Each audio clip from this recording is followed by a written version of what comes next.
안녕하세요. 제120회 이승만 포럼 1948년 50총선과 유엔의 강연을 맡게 된 서울신학대학교에서 연구하고 있는 양준석이라고 합니다. 제가 느끼는 한국 사회의 많은 갈등은 특히 이제 대한민국 첫 출발에 대한 우리 사회의 공동의 이해가 부족하기 때문에 발생한 것이 아닌가라는 생각을 하고는 합니다. 특히 재헌국회 구성을 위한 50총선의 가치나 유엔에서의 대한민국 승인과 같은 1948년의 중요성이 너무나도 쉽게 다루어지거나 때로는 폄하되고 또 부정되는 상황도 목격하고는 합니다. 또는 요즘 젊은 세대들에게는 1948년의 가치나 의미가 잘 모르는 그런 상황들도 자주 맞닥뜨리게 되곤 합니다.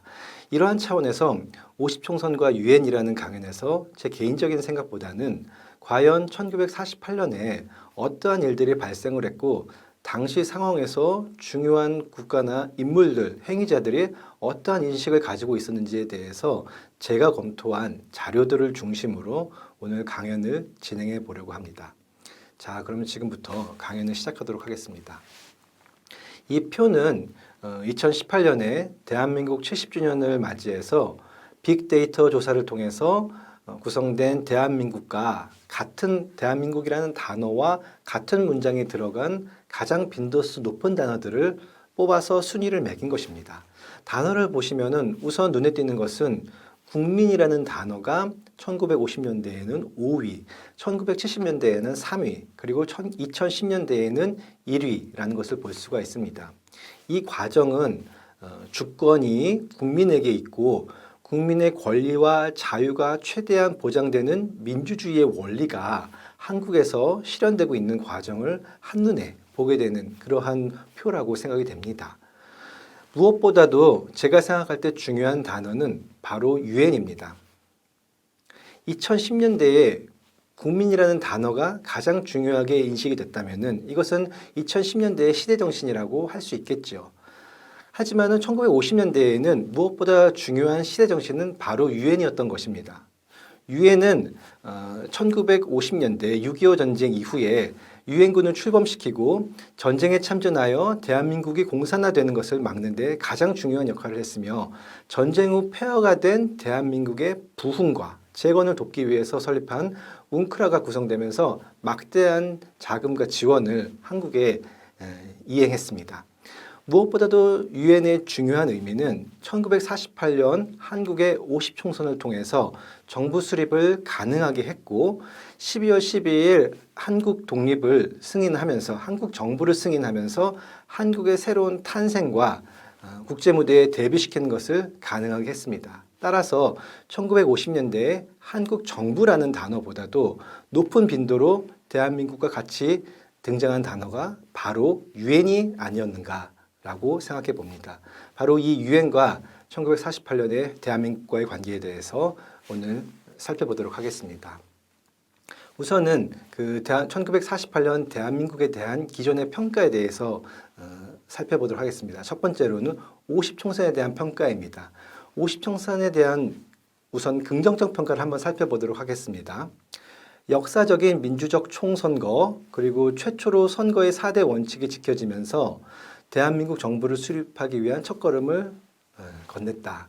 그리고 통일정부가 민주정부보다 앞서는 가치인가? 대한민국 정부 수립은 차악이 아닌 차선이었다. 라며 합법정부가 등장했다라고 평가를 하고 있고요. 그리고 이제 두 번째 평가는 긍정적 평가라고 하기엔 조금 어려울 수도 있겠지만은 1948년도에 어려운 상황을 잘 묘사한 그러한 판단으로 그러한 평가로서 우리가 생각해 볼 수가 있습니다. 다음으로 비판적 평가를 살펴보도록 하겠습니다. 실질적으로 영향력 있는 정치인들이 불참했다. 이날만의 총선거는 미국의 한국 점령 정책의 궁극적인 실패와 독립적이고 민주적인 통일 한국의 수립 목표의 포기였다. 또한 마지막으로는 미국에 의해 왜곡되고 관건에 의해 지배되고 공포 분위기 속에서 이루어지고 그러면서도 민주적인 선거였다는 겉포장으로 공식화 및 정당화된 특징을 가진 허구적인 선거였다. 라고 하면서 50총선의 미국의 실패 그리고 왜곡되고 허구적인 선거라고 평가하는 많은 선거들이 우리 사회에서 다양하게 논의되고 있는 것들도 사실이기도 합니다. 다음으로는 그 대한민국 50총선을 통해서 탄생한 대한민국 정부의 합법성에 대한 평가를 살펴보도록 하겠습니다. 이것은 이제 그 교과서 문제로 우리가 쉽게 확인할 수가 있는데요. 일단 1948년 8월 15일에 수립된 대한민국 정부의 합법성에 대한 평가는 1948년 12월 국제연합이 대한민국 정부를 한반도의 유일한 합법정부로 승인하였다라고 하는 게 본래 교과서에 기재되어 왔었던 내용입니다. 근데 이것이 2019년 3월달 국정사회교과서를 개정하면서 한반도 유일 합법정부라는 표현을 삭제를 하고, 그리고 당시 집필총괄자는 대한민국을 유일한 합법정부로 승인한 1948년 유엔 총회 결의는 한반도 전체가 아니라 유엔 임시위원단 협의 및 감시 아래 선거가 벌어진 38선 이남 지역에 한정된 것이라는 역사학계 요구에 따른 것이다 라면서 개정 이유를 발표를 했습니다. 이후 2020년에 고교 한국사 8종 교과서 전부에서 한반도 유일 합법정부라는 표현이 삭제되게 됩니다. 그렇다면 과연 50총선은 실패 또는 허구였고 50총선을 통해 수립된 대한민국 정부는 과연 한반도 이남에서만의 합법정부였을까라는 질문을 해볼 수가 있습니다. 이 질문을 답하기 위해서 이 강연에서는 3가지 정도의 목차로 정리를 해보려고 합니다. 우선 첫 번째로는 유엔 한국감시위원단의 총선거에 대한 검토. 잘 알려져 있다시피 유엔 한국감시위원단의 총선에 대한 평가는 매우 긍정적이었습니다. 그런데 이 긍정적인 평가가 과연 쉽게 얻어진 것인지에 대해서 오늘 말씀드려 보려고 합니다. 두 번째로는 총선거에 의해 출범한 대한민국 재헌국회의 대표성 문제를 말씀드리려고 합니다. 과연 그 총선거를 통해서 출범한 재헌국회가 이남만을 대표하는 것인지 아니면 한반도 전체를 대표하는 것이었는지에 대한 논쟁을 자료를 통해서 확인해 보려 합니다. 그리고 세 번째는 유엔의 대한민국 승인에 대한 재고찰을 해보려 합니다. 진보 보수를 떠나서 많은 학자들이 유엔 결의문에서 대한민국이 한반도 이남에서만의 합법정부로 한정하는데 큰 이의가 없고 이것이 오히려 합리적 판단이라고 생각하는 그런 어떤 흐름도 있는 것 같습니다. 하지만은 당대의 문건, 특히 결의문 초안을 작성한 미국의 이해가 무엇인지 따져본다면은 한국의 유일 합법성 문제를 보다 합리적이고 체계적으로 접근할 수 있을 것 같다라고 생각을 합니다. 이런 측면에서 이 3가지를 중심으로 살펴보도록 하겠습니다. 우선 처음으로는 그 50총선의 이전의 분위기를 살펴보도록 하겠습니다. 선거 감시를 50총선의 감시를 위해서 1948년 1월 달에 유엔 감시위원단이 입국을 시도했습니다. 그때 김일성과 소련 군정은 여기에 대해서 반대를 합니다. 특히 김일성은 1948년 1월 9일 날 평양에서 개최된 2만 명의 민중대회에서 유엔 조선위원단이 북위 38도 이북으로 소련 점령지대로 오는 것에 대해서 반대한다라고 말을 합니다. 그리고 이북에서는 다음 달인 2월 한 달만 해도 정부 수립 2주년 축하 행사, 그리고 헌법 초안 검토, 그리고 조선인민군 열병식 등 국가 완성을 향해 나아가는 그런 발걸음을 하고 있었습니다. 특히 이 정부 수립 2주년 축하 행사 같은 경우는 북조선 임시인민위원회 수립이 2주년 되었다는 것을 축하하는 행사였습니다. 이는 북한이 이미 북조선 임시인민위원회를 주축으로 행정적 국가 구성을 이미 완비하고 새로운 국가를 창설의 초기 단계로 창설의 직전으로 들어갔다라는 것을 말해주고 있습니다. 그리고 당시 이남에서의 또 공산준영의 시위가 진행되고 있었습니다. 1월부터 극좌진영의 공산주의 시위를 진행을 하고 있었고, 특히 남로당과 민주주의 민족전선이 단독선거에 반대를 하면서 2월 7일 대규모 파업을 실시를 합니다. 그리고 이 아래에 이제 그림을 보시면은 이제 미군정이 당시에 정리한 표인데 134개 선거관리사무소에서 경찰 149명이 사망을 했고 선거관리 공무원 사망자가 17명이었고 공산주의자 폭동 주도자의 사망이 261명이라는 것을 확인해 볼 수가 있습니다. 그래서 공산주의자들과 폭동 주도자들의 사망 인원이 많다는 것은 확인할 수 있지만은 이들에 의해서 선거 진행을 위해서 많은 공무원들이 희생되었다는 것도 우리가 균형 있게 살펴봐야 할 내용인 것 같습니다.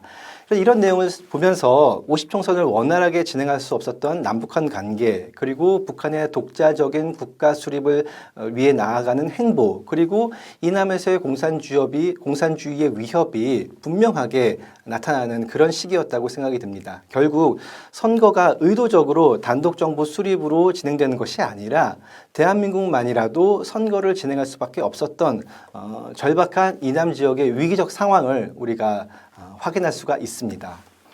다음으로 오늘날 많은 사람들이 1948년도 상황에서 단독정부 수립보다도 김구의 남북 협상과 이를 지지했던 중도파의 여론이 당시에 매우 긍정적이었고 다수였다고 얘기하고는 합니다. 남북협상에 대해서 기존 연구는 남북협상은 분단정부가 들어서는 것을 막을 수는 없었으나 열렬한 지지를 받았다고 평가를 하고 있고, 이것이 또 일반적으로 대중들에게 이해되고 있습니다.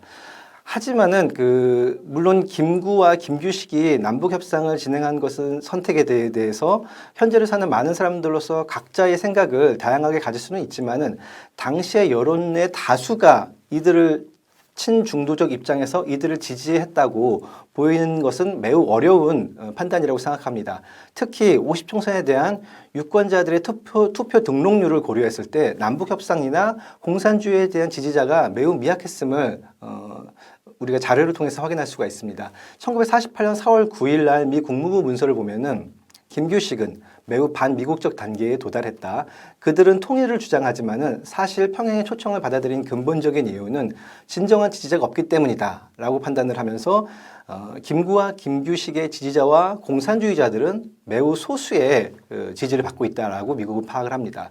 특히 1948년 4월 달 미군정 조사에 따르면은 좌파와 중도파의 비율은 1947년 여름까지는 약 30%에서 35%까지 규모였음을 파악했지만은 특히 이남에서만 진행하는 선거에서 이 선거를 참여하기 위해서 총 유권자의 등록 비율이 85% 내지 95%였던 것을 감안했을 때 선거에 반대한 남북협상 지지자나 중도 공산주의 지지자는 총 유권자 중에서 10%에서 15% 정도를 차지하는 명백한 낮은 비율이다라고 말을 하면서 중도와 공산주의자들의 지지 비율이 15% 내외로 판단하는 것이 당시에 미국의 미군정부와 미 국무부의 판단이었었습니다.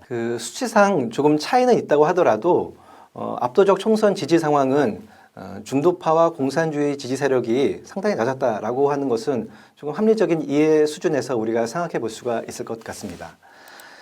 이 그림은 50총선 당일날의 사진입니다. 그래서 남성과 함께 아기를 업은 여성 유권자들도 보이고 이들이 이제 실제 선거를 하고 있는 모습, 그리고 이제 다당제를 통해서 다수 후보들이 있고 또 칸막이를 통해서 비밀 투표가 시행되고 있는 그런 상황을 우리가 확인해 볼 수가 있습니다. 그래서 보통, 자유, 비밀, 평등의 선거의 주요 원칙이 지켜지면서 한국인들이 적극적인 투표를 참여하고 있다라는 모습을 우리가 이 사진을 통해서도 확인을 해볼 수가 있습니다.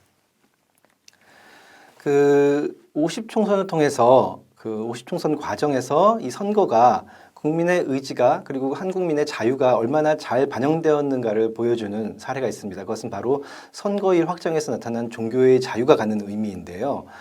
잘 알려진 사안이기도 하지만은 이남과 이북의 이제 중요한 자유에 대한 어떤 판단이 달랐다라는 것을 보여주는 사례이기 때문에 제가 한 번 더 설명을 드리도록 하겠습니다.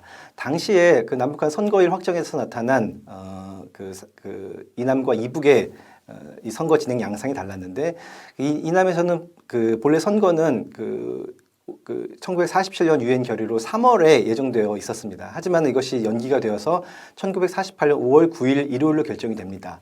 이 5월 9일이 바로 일요일이기 때문에 많은 기독교 단체에서 5월 9일이 주일이기 때문에 일자를 변경해달라라고 요망을 합니다.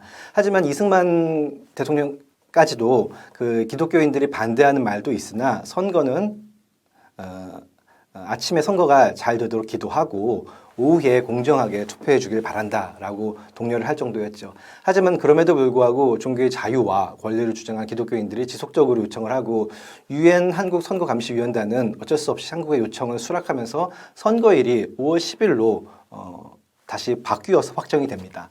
같은 이 주일날 선거 문제가 이북에서 발생을 합니다. 특히 이제 북조선 임시인민위원회가 임시자를 빼게 되는 북조선 인민위원회 선거가 1946년 11월 3일 날 일요일에 실시되는 것으로 결정이 됩니다. 여기에서 이북의 기독교인들은 선거 반대 운동에 주력을 하고 선거일 투표는 12월 4일 날 11월 4일 월요일에 실시할 것을 요구를 합니다. 이때 바로 김일성은 종교는 결코 민주개혁 사업에 방해가 되어서는 안 된다. 기독교 신자들을 제외하고는 어느 누구도 민주개혁 사업을 방해하고 있지 않다라며 기독교인들을 질책을 합니다. 그리고 선거의 방식 자체에서도 단독 후보가 나오고 찬반 공개 선거로 진행된 선거의 자유가 확보되지 못한 상황에서 이북의 선거는 진행이 됩니다. 이렇게 남북한 비교사적인 관점에서 볼 때 북한에 비해서 50총선이 얼마나 자유가 확보되어 있는 선거였는지, 그리고 보통 자유, 비밀, 평등이 지켜진 가치에 대해서 우리가 다시 한번 확인을 해볼 수 있는 그런 사례라고 볼 수 있습니다. 다음으로는 이 50총선에 대한 유엔 감시위원단의 평가를 보겠습니다. 잘 알려져 있는 내용이기도 하지만은 제가 한번 다시 읽어보겠습니다. 등록을 마친 783만 7,504명 중에 736만 36,750명이 혹은 총 등록인 수의 92.2%가 실제로 투표에 참여했으며 이는 유권자 총수의 75%에 해당하는 수치임. 선거는 대체적으로 투표의 비밀이 보장되는 상태에서 질서정연하게 치러졌다.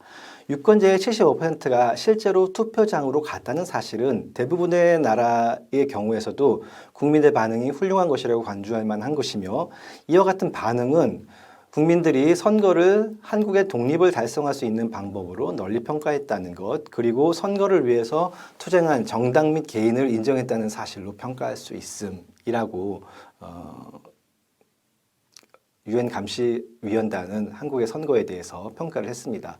그렇다면 과연 유엔 한국 감시위원단의 이 훌륭하다라고 이제 평가되는 이 평가가 좀 편향적이라든가 아니면 미국 입장이 주도적으로 투영되는 결과일까라는 또 질문도 우리가 해볼 수가 있죠. 답은 전혀 그렇지 않습니다. 이러한 질문에 대해서는, 그리고 이러한 질문에 대해서 적절한 판단을 하기 위해서는 이 유엔 감시위원단이 어느 정도나 한국 문제에 대해서 공정할 수밖에 없었고, 또한 이 공정할 수밖에 없었던 성립 배경, 그리고 그들의 구조, 감시위원단의 구조를 우리가 확인해 볼 필요가 있습니다.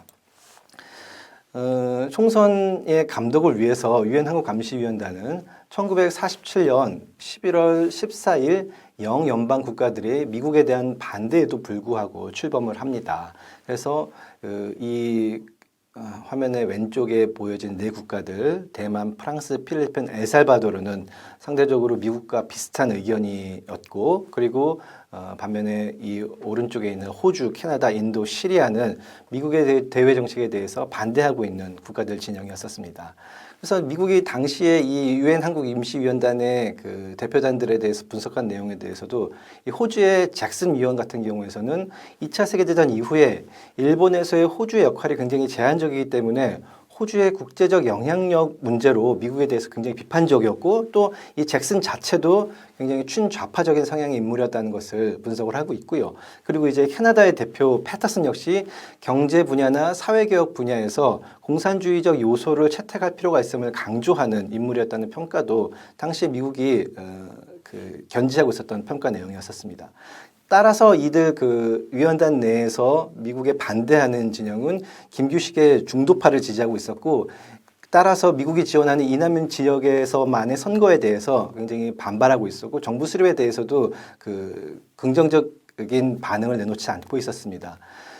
이에 따라서 3월 계획에 총선된 연기는 3월 계획으로 총선거가 실시되려는 계획은 연기가 되었고, 이 영연방 국가들의 총선에 대한 반대, 그리고 이북 지역에서의 총선 제안에 대한 무응답, 이런 것들이 있었기 때문에 다시 한국에서의 총선 문제는 뉴욕의 유엔 소총회로 이관되고 다시 한국 문제를 회의를 합니다. 그리고 나서 이남에서의 선거가 최종적으로 결정이 됩니다. 그 위원단 내부의 대립적 상황과 50총선에 반대한 위원단의 총선거에 대한 평가는 이러한 상황 때문에 공정하게 진행될 수밖에 없었던 구조를 우리가 확인해 볼 수가 있습니다. 그 여러 가지 질문들 중에 그 영연방 국가들이 왜 미국에 반발하고 또 50총선에 대해 반대했느냐라는 질문도 하실 수 있을 텐데요. 기본적으로 2차 세계대전 이후에 냉전의 시작에서 공산진영과 이 자유진영이 갈라지고 마치 공산진영과 자유진영이 1대1로 나누어져서 자유진영도 공산진영처럼 이념적 동질성으로 뭉쳐 있었을 것이다 라고 판단을 하고 또 쉽게 그렇게 생각할 수 있지만은 실제적으로 자유진영 내에서 미국과 영연방 국가들은 그 2차 세계대전 이후에 미국의 강력한 세력 확대를 견제하고 있는 그런 특성이 있었고 이런 그 미국에 대한 견제가 국제적 차원에서 진행됐다는 측면이 있습니다. 특히 1948년뿐만 아니라 이 한국의 문제에 있어서 6.25 전쟁과 또 제네바 회담에서까지 자유진영 내 미국과 영연방 국가들의 갈등은 지속적으로 국제적 차원에서뿐만 아니라 한국 문제에서까지도 투영되고 있는 그러한 상황이었었습니다. 이 유엔 한국 감시위원단이 다음으로는 그 재헌국회와 이 대한민국 정부의 대표성 문제에 대해서 논쟁에 대해서 말씀드려 보도록 하겠습니다. 그래서 지금까지 논쟁되는 사항인데 이러한 논쟁이 이미 당시 유엔 한국 감시위원단의 선거 감시 직후에 바로 이제 당시에도 논쟁되고 있다는 상황을 말씀드려 볼 수가 있습니다. 일단 그 유엔 한국 감시위원단 결의안 작성에서 이 중국이나 프랑스, 필리핀, 엘살바도르는 총선으로 구성된 국회가 남북을 포괄하는 전국적인 대표성을 갖는데 아무 하자가 없다라고 강조를 했고 반대로 캐나다 같은 경우는 재헌국회 의원들을 한국의 대표자로 표현하는 국회란 어셈블리라는 같은 표현이나 뭐 전국적인 내셔널 같은 단어를 결의안에서 포함시키는 것을 강력하게 반대했고 최종 결의안에서는 이 내용이 빠지게 됩니다. 여기에 대해서 미 국무부는 유엔 소총회 1948년 2월 달에 유엔 소총회에서 결의한 대로 1947년 11월 14일 유엔 총회 결의안에 따라 선거 결과로 탄생한 한국 정부가 중앙 정부로 간주되는지의 여부는 다른 국가들이 결정할 것이 아니라 적법한 절차에 의해서 선출된 재헌국회 의원들이 결정한 것이다 라고 판단을 하고요. 그리고 유엔 한국 임시위원단 단장 바이에는 총선거는 한국 전체 인구의 약 3분의 2가 거주하고 있는 지역의 자유의지를 정당하게 표출한 것이다. 1947년 11월 14일 총회 결의안 규정에 따라 우리의 감독하에 실시된 선거는 이러한 관점에서 결정이 도출됐다라고 말을 합니다. 미국과 이제 위원단 단장 바에 같은 경우는 역시 이제 총선거가 합법적이고 정당함을 강조를 합니다. 그렇다면은 미 국무부가 강조하고 유엔 한국 감시위원단 단장도 이 강조한 1947년 11월 14일 총회 결의안의 의미는 무엇이고 어떠한 구조로 되어 있는지에 대해서 그리고 이 결의안에 따라서 이 당시에 1948년 5월에 50총선을 갖고 탄생한 재헌국회가 과연 한반도의 전체의 대표성을 가지고 있는지에 대해서 확인을 한번 해보도록 하겠습니다. 결의문을 보시면은 이것이 이제 한국 독립 문제에 대한 결의안 112-2호입니다. 1947년 11월 14일 날 작성된 이 결의안은 우선 첫 번째로 위원단이 구성되는 내용, 한국을 선거를 하기 위해서 선거 감시하는 위원단 구성이 먼저 필요하다라고 나옵니다. 그래서 국가들 이름이 나오고요. 그리고 선거는 1948년 3월 31일 이내 진행되어야 되고 성년자 선거권 원칙과 비밀 투표에 대한 선거를 시행해야 한다. 그리고 선거 후에 가급적 조속히 국회를 구성하여 중앙정부로 수립할 것이라고 나옵니다. 그리고 그 다음 중요한 내용을 보면은 그 사태의 진전에 비추어 본 결의의 적용에 관하여 소총회와 협의할 수 있다. 이렇게 내용이 나옵니다. 이 결의안의 결정은 제가 정리해서 말씀드리면은 총선거가 결정이 되고 그 총선거를 감시하기 위해서 감시안이 구성이 되고 또 이제 이의가 있을 때 유엔 소총회에서 개최돼서 이 문제를 협의를 하고 그 협의한 내용에서 선거가 가능하다고 판단이 되면은 유엔 감시를 통한 선거가 개최가 됩니다. 그리고 이러한 절차에 따라서 적법한 선거를 완성을 합니다. 그리고 이 과정을 통해서 국회가 구성되었을 경우 이를 통해서 탄생한 정부는 합법적인 정부라는 순차적이고 논리적인 이해 구조를 통해서 미 국무부는 이 한국의 선거를 이해하고 있었습니다. 그러니까 그 미국과 이 선거 지지위원단들, 유엔 감시위원단 중에 선거 지지위원단들의 입장은 북한이 선거 자체를 불신을 하고 불가하게 하는 상황에서 기본적으로 이 당시에 뭐 1948년 3월이나 4월이나 5월에 만든 것이 아니라 급작스럽게 세운 원칙이 아니라 이미 충분히 고심한 끝에 세운 원칙이 한국에서 시행된다면 1947년 11월 세운 원칙이 한국에서 시행된다면은 그렇게 세워진 재헌국회와 정부는 중앙정부로서의 역할로서 남북한의 대표적인 성격을 갖는다라고 말씀하는 것이죠. 여기에 대해서 호주나 캐나다 의원들은 어떻게 보면은 선거를 절차적으로 적법한 절차에 따라서 선거를 다 진행하고 나서 자신들의 결의한 원칙에 대해서 이의를 제기하고 있는 그러한 모습으로 보여지기도 합니다. 결국 이 그 50총선 이후에 재헌의회 또 정부의 한반도 대표성 논쟁은 여기서부터 시작돼서 1948년 12월까지 이어지게 됩니다. 그리고 특히 중요한 것은 이 1947년 11월 14일의 결의안이 그 1948년 한국의 문제를 전체적으로 관통하는 중요한 결의안이라고 말씀드릴 수가 있습니다. 만약에 이 결의안이 존재하지 않았다면은 그 선거 자체가 불가능했을 수도 있을 것이고 선거를 진행했다가 한다 하더라도 그 선거의 합법성 또는 한반도 대표성에 대한 문제에 대해서 다른 어떤 의견을 제시하기 어려웠을 가능성도 충분히 높다고 할 수 있습니다. 그리고 그렇다면 이제 이러한 어떤 이해에 대해서 과연 이러한 방식의 이해가 지금 제가 말씀드렸던 이러한 방식의 이해가 과연 유엔과 미국의 이해에 그치는 것일까? 선거 당시 그 남한에서의 총선거를 반대하고 남북 협상을 통해서 북한과의 통일정부 수립을 주장했었던 김구와 김규식의 선거에 대한 이해는 과연 어땠을까라고 생각해 보면서 여기에 대해서도 한번 확인을 해보도록 하겠습니다. 그 1947년 12월 김규식의 인터뷰를 살펴보도록 하겠습니다. 그 유엔 대표단이 직접 처리하기보다도 먼저 유엔 소총회에 보고하여 그 결재를 요할 것이고 서로 남조선 단독 정부가 수립된다고 할지라도 나의 견해로는 그 명칭만은 남조선 단독 정부라고 할 것이 아니고 한국 중천 정부라든지 또는 이제 한국 정부라든지라고 해야 할 것이다. 그런즉 제주도 일부만을 차지하고서라도 중앙정부라고 할지언정 그것을 단독정부라고 하는 것은 그 명칭부터 불가하다라는 입장을 나타냈습니다. 그리고 1947년 12월 달 김구의 인터뷰를 보면은 이제 김구는 이승만 정부 수립의 지지 성명을 발표를 했습니다. 그러면서 의원이 총선거의 선거 방식으로 정부를 수립하여야 한다. 그것은 남한의 단독 정부와 같이 보일 것이나 좀 더 명백하게 규정한다면은 그것은 법리상으로나 도덕상으로나 국제관계상으로 보아 통일 정부일 것이고 남조선의 단독 정부는 아닐 것이다. 남한의 단독 정부는 아닐 것이다. 이렇게 말하는 것이 김구의 인터뷰 내용이었었습니다.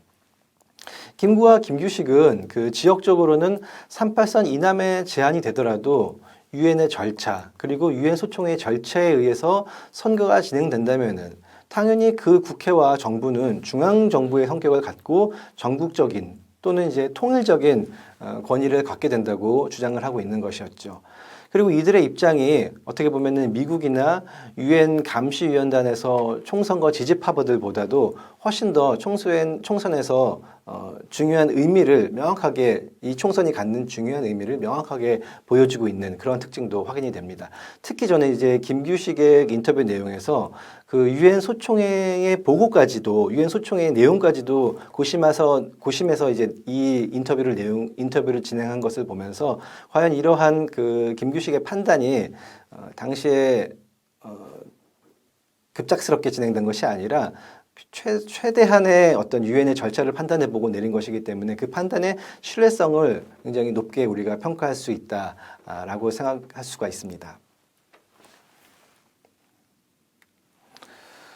자, 그러면은 그 1948년 대한민국의 국제적 의미를 살펴보도록 하겠습니다.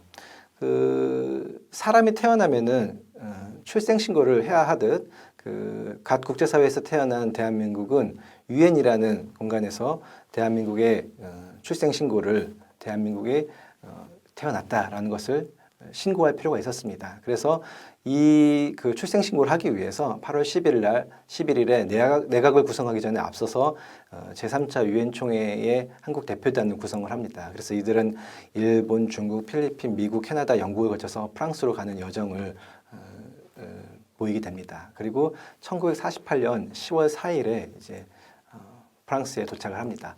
당시 우리가 쉽게 생각하기에는 제3차 유엔 총회에서 한국이 승인된 사항을 어떻게 보면 조금 당연스럽게 받아들이기도 하지만은 당시의 상황을 돌이켜 본다면 이것은 그렇게 당연하다거나 아니면 쉽게 진행될 수 있는 일은 아니었다고 보여집니다. 왜냐하면은 프랑스에 도착을 해서 이제 유엔 총회 대표장에서 이 내용들을 당시에 승인될 내용들을 확인해 보니 베를린 봉쇄 문제도 있었고 그리스 통일 문제도 있었고 원자력 국제 관리안도 있었고 또 이제 군비 축소안들 그리고 성지 분쟁 조정안들 그리고 그 마지막으로 대한민국 승인 문제가 등장하고 있었기 때문에 굉장히 유엔 총회에서의 진행될 일의 우선도에서도 굉장히 떨어지고 있는 상황이었었습니다.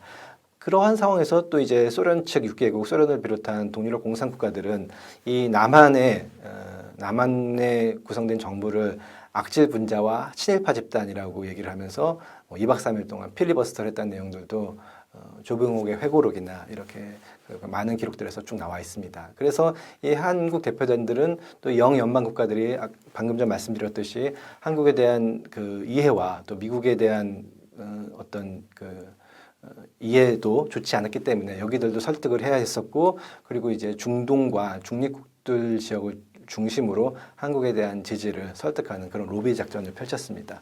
그럼에도 불구하고 한국 승인의 문제는 굉장히 쉽지 않았었고 한국에 대한 안건은 12월 7일에 돼서야 상정이 됩니다. 근데 이제 바로 다음 날 또 8일 날 정치위원회가 폐회가 되고 이때 당시에 영국 같은 경우는 한국 문제는 굉장히 중요한 사안이고 현재 결정할 수 없으니 2월을 시키자라는 입장이었었습니다. 근데 여기에 대해서 또 이제 미국은 반대를 하죠. 그러면서 3개월 만에 유엔 정치위원회에 한국 대표단이 참석을 하고 여기서 장면 역시 12월 7일 날 연설을 합니다. 이 연설에서는 아까 말씀드렸었던 1948년 6월 7월에 미국의 입장 그리고 유엔 한국 감시위원단 위원단 단장 바예와 같이 유엔 감시아의 선거 결과에 대해서 이 선거 결과가 우리가 갑작스럽게 진행한 것이 아니고 또 우리 스스로 진행한 것이 아니고 1947년 11월 14일에 결의의 토대로 한국이 정부가 탄생을 한 것이기 때문에 한국 승인을 유엔에서 진행해 주는 것은 너무나 당연하다라는 입장의 내용을 연설을 합니다. 그래서 이러한 상황으로 진행이 되었습니다. 그래서 결국 1948년 12월 12일 날 이 55개 회원국 가운데 찬성 국가 48개국, 또 반대 국가 6개국, 또 기권 1개국의 이 표 분포를 통해서 절대 다수의 지지로 한국 승인 결의안인 제195-3호가 채택이 됩니다. 이와는 반대로 소련이 제출했던 50총선의 결과의 폐기, 또 유엔 한국위원단 해체 동의안은 찬성 6, 반대 46이라는 한국 문제 승인 찬성의 내용과 정반대의 결과로 부결이 됩니다. 이 왼쪽에 보이는 이 문서는 미국 대표 존 덜레스가 한국 승인 결과 목록을 장면에게 전달한 한국 대표 장면에게 전달한 그림입니다. 그래서 밑에도 to Dr. 존 장 이렇게 써 있고 with my congratulate 이렇게 되어 있죠. 그래서 여기에 대해서 한국의 이제 미래를 축하하면서 장면 박사에게 이 문서를 보내는 그런 사진도 있습니다. 그래서 이러한 어떻게 보면 지난한 과정을 겪으면서 대한민국이 국제 무대에 데뷔하고 이제 오를 수 있게 됐던 그런 초석이 마련되었다라고 말씀드릴 수가 있습니다. 그러면은 이제부터 본격적으로 구체적으로 당시 유엔 결의안에 기술된 대한민국의 유일 합법 정부가 갖는 의미가 무엇인지를 짚어보도록 하겠습니다. 일단 이게 한국 문제, 한국 독립 문제 195-3호에 해당하는 3호의 두 번째 항에 해당하는 내용이고요. 여기에 이제 한국의 유일한 합법 정부다 라는 내용이 나와 있습니다.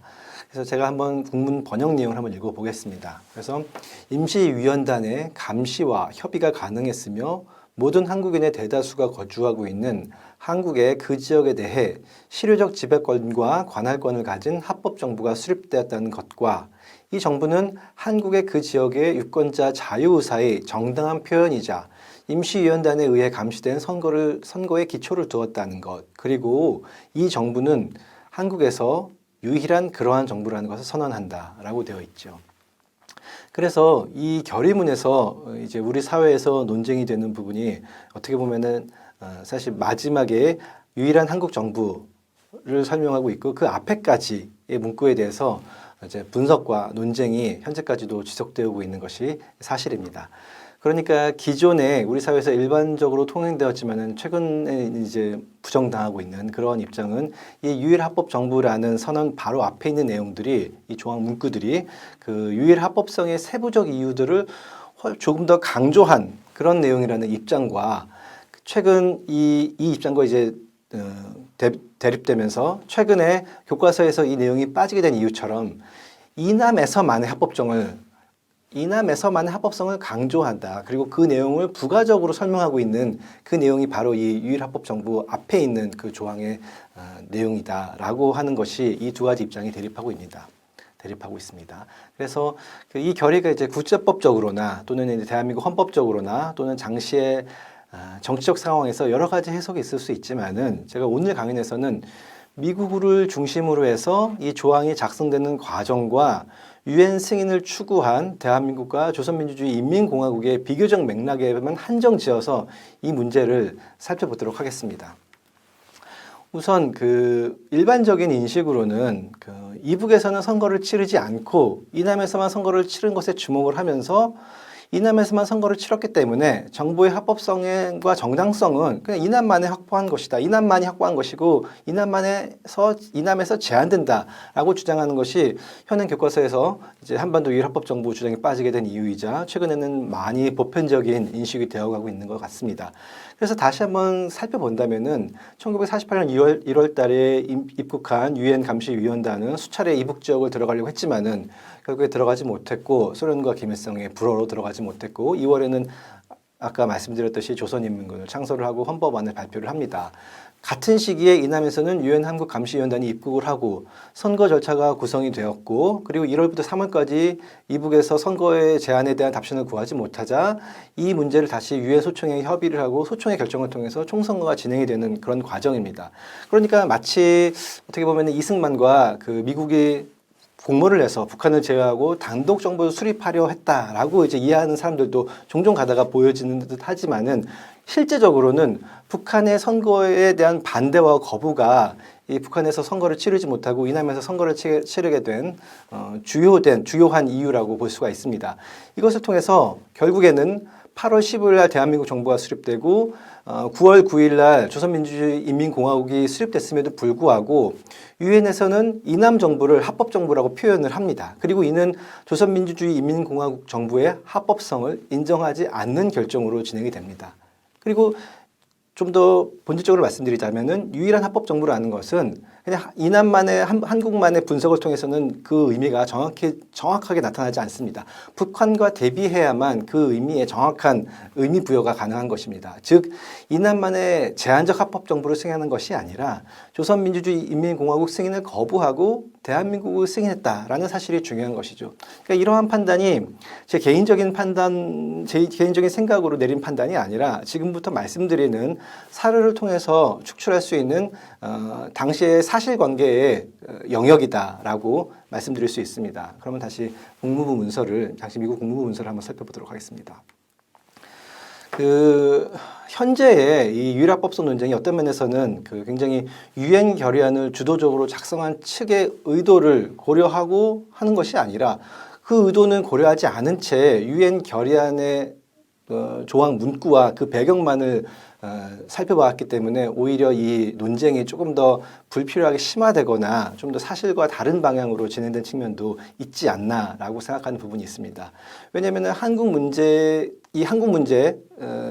승인의 공동 제안국이자 유엔 결의안의 작성에 대해서 가장 중요한 위치에 있었던 미국의 의도가 파악이 된다면은 실제적으로 결의문 자체가 지향하고 있는 바에 대해서 어떠한 이 결의문이 어느 방향을 지향하고 있는가라는 것을 우리가 쉽게 이해할 것이기 때문입니다. 쉽게 말씀드린다면은 쓴 사람이 그렇게 썼다는데 왜 그렇게 다른 문제들이 또 다른 방향의 의미들이 해석이 되지? 라는 질문도 우리가 가능하게 된다는 것이죠. 그랬을 때 과연 결의문 초안 작성은 누가 주도했으며 어떤 의도로 작성되었는가 할 때 말씀드린 것처럼 미국은 1948년 10월 29일 날 한국 문제에 대한 초안을 작성을 합니다. 그리고 이 초안에는 1947년 11월 14일에 결의를 통해 정당성을 지닌 합법정부가 코리아에 수립되었다. 이 문제는 아까 말씀드렸지만 다시 한번 강조드리면은 1947년 11월 14일 날 결의안을 강조한다는 것은 합법적 절차에 의한 대한민국의 한반도에서 수립되었고 그 한반도 수립된 대한민국은 정당한 중앙정부로서 역할을 가능하다라고 미국이 판단한 내용을 이 초안에 집어 넣은 것이죠. 그리고 이 초안을 기초로 해서 1948년 11월 16일 날 미국과 호주 유엔 대표가 협의해서 최종 결의안을 작성을 하고 이 안이 미국, 호주, 대만이 공동 제안한 195-3호가 되는 것입니다. 하지만 이 최종 결의안에는 그 호주의 반대로 1947년 11월 4일에 결의안이 상정한이라는 표현은 빠지게 됩니다. 이 삭제 이유에 대해서 미국 국무부 장관 마샬은 이렇게 말을 합니다. 자유진영 대표단끼리의 과도한 논쟁을 피하기 위해서 해당 문구가 삭제되었지만 그럼에도 불구하고 다른 문구들이 한국의 합법성을 강조하는 데는 큰 무리가 없다, 적절하다라고 판단을 합니다. 그 마샬이 지적한 내용을 다시 한번 제가 풀어서 말씀드린다면은 1947년 11월 4일이라는 4일에 작성된 결의안에 기초한이라는 그런 문구는 빠졌지만은 앞서 그 유엔 한국 결의안 195-3호에서 한국이 유일한 정부라는 표현, 그 표현 앞에 있는 문구들 다시 말씀드리면 임시위원단의 감시가 진행되었고 한국인의 대다수가 거주를 하고 있고 그리고 실효적 지배권을 가지고 있고 자유의사로서 선거를 진행한 즉 유엔이 제시한 절차적 정당성을 확보한 대한민국 정부가 이남만의 한정된 지역의 정부가 아니라 중앙정부로서 대표성을 갖는다라고 해석하는데 큰 무리가 없다라고 하는 것이 이 마샬의 판단이었던 것이죠. 여기서 분명한 것은 미국과 유엔은 분명하게 북한의 조선민주주의 인민공화국의 한반도 대표성을 부정하였습니다. 그 내용을 지금부터 살펴보도록 하겠습니다. 그 대중적으로 많이 알려져 있는 사실은 아니지만은 조선민주주의 인민공화국은 박헌영, 홍명희, 홍기주, 박정혜, 이영 등으로 편성된 유엔 대표단을 체코슬로바키아 프라하에 파견을 하였었습니다. 이 그 체코슬로바키아에 파견된 북한 유엔 대표단에 대해서 미국 정부는 북한 유엔 대표단의 성명에 반대하지는 않지만은 북한 대표단 같은 경우에는 1947년 11월 4일 날 총회 결의 의미 내에서 코리아의 민중의 대표로 구성되지 않았다라는 입장을 견지를 합니다. 왜냐하면 적법한 절차에 의해서 선거를 치르지 않은 정부이기 때문이죠. 이와 대조적으로 유엔 한국감시위원단의 참관하에 1948년 5월 11일 날 선거를 한 결과 서울에서 수립된 대한민국 정부는 국민의 의지로부터 권위를 인정받은 합법정부이고 그러한 의미에서 유일한 합법정부는 한국이다라고 그 의견을 밝힙니다. 이것은 이제 당시 딘 러스크가 밝힌 의견이기도 합니다. 그래서 짧게 말씀드리면은 북한은 한국 민중을 대표하지 못하고 대한민국은 한국 민중을 대표한다라고 간략하게 말씀드릴 수 있는 거죠. 딘 러스크는 정확하게 말합니다. 리퍼블릭 오브 코리아만의 합법성이 아니라 코리아에서의 리퍼블릭 오브 코리아의 합법성을 분명하게 강조하는 것이 이 그 FRUS에서 확인하고 있는 미국 정부와 딘 러스크가 가지고 있는 당시의 입장이었었습니다. 이러한 인식에 기초를 해서 결국에는 프랑스 정부는 그 유엔 총회에 의해서 초청 결정을 하지 않은 이제 북한 대표단의 입국을 거절을 하고요. 그리고 소련은 북한 대표단 초청에 관한 긴급 동의안을 제출했지만은 이것은 유엔 정치위원회에서 표결한 결과 38대 6으로 부결이 됩니다. 그리고 부결되면서 북한의 한반도의 대표성 확보 또는 한반도의 합법성에 대한 그 부정 시도는 이제 무산이 되고 많은 결과로 진행이 되죠. 그래서 다시 한번 말씀드리면은 기존 연구에서 유엔 결의안이 대한민국을 한반도 전역에 걸쳐서 통치권을 갖는 유일한 정부라고 명시한 것이 아니었다라는 내용이 굉장히 잘 알려지고 널리 알려지고 있는 그런 이제 기존 연구의 주요 내용이라고 말씀드릴 수 있지만은 실제 문서들을 꼼꼼하게 살펴본 결과 유엔 결의안의 초안과 최종안을 공동 작성한 미국은 1947년 11월 14일 총회 결정의 의미 내에서 한반도의 대표는 조선민주주의공화국이 아니고 대한민국이 유일한 합법 정부라는 입장을 견지하고 있었고 이러한 의미에 기초를 해서 대한민국의 유엔 승인이 이루어집니다. 자, 오늘의 결론을 요약한 내용을 마지막으로 간결하게 말씀드리겠습니다. 첫 번째, 50총선에 대한 유엔 한국감시위원단의 긍정적 평가는 편향된 것이 아니었습니다. 유엔 한국감시위원단 내 대립적 상황에서 선거 결과를 사실 그대로 평가할 수밖에 없는 구조가 유엔 한국감시위원단이 공정한 선거 결과를 내릴 수밖에 없는 구조였다고 판단할 수 있습니다. 두 번째, 유엔 50총선 선거일 확정과 선거 과정에서 종교의 자유와 절차적 민주주의가 확보되는 상황의 의미는 이북의 선거일 확정 그리고 이북에서의 선거 과정과 비교해 봤을 때 훨씬 더 분명한 의미를 나타냅니다. 세 번째, 50총선의 결과인 재헌국회의 남북을 포괄하는 대표성에 대해서 유엔 한국감시위원단의 내부는 대립적 입장을 가지고 있었습니다. 미국과 감시위원단 단장은 1947년 11월 4일 날의 결의에 입각했을 때 한국 정부를 중앙정부로 이해할 수 있다라는 부분을 강조를 했습니다. 여기에 대해서 김구와 김규식 역시 유엔의 적합한 절차에 걸친 정부가 지역적으로 이남에서만으로 한정될 수는 없다라는 입장을 보이고 있었습니다. 네 번째, 유엔은 체코슬로바키아에서 대기한 북한 유엔 대표단의 유엔 정치위원회 참여를 거절을 하고 북한 정부를 승인하지 않았습니다. 한국 문제 결의안 초안과 최종안을 작성한 미국은 유엔의 원칙을 준수한 대한민국을 코리아에서 유일한 합법 정부라고 판단했습니다. 따라서 결의안 문구는 대한민국의 합법성을 38도선 이남으로 제한하려는 목적을 가졌다라고 보기에는 매우 어렵습니다. 자, 지금까지 강연을 시청해 주신 여러분들께 진심으로 감사의 말씀을 드립니다.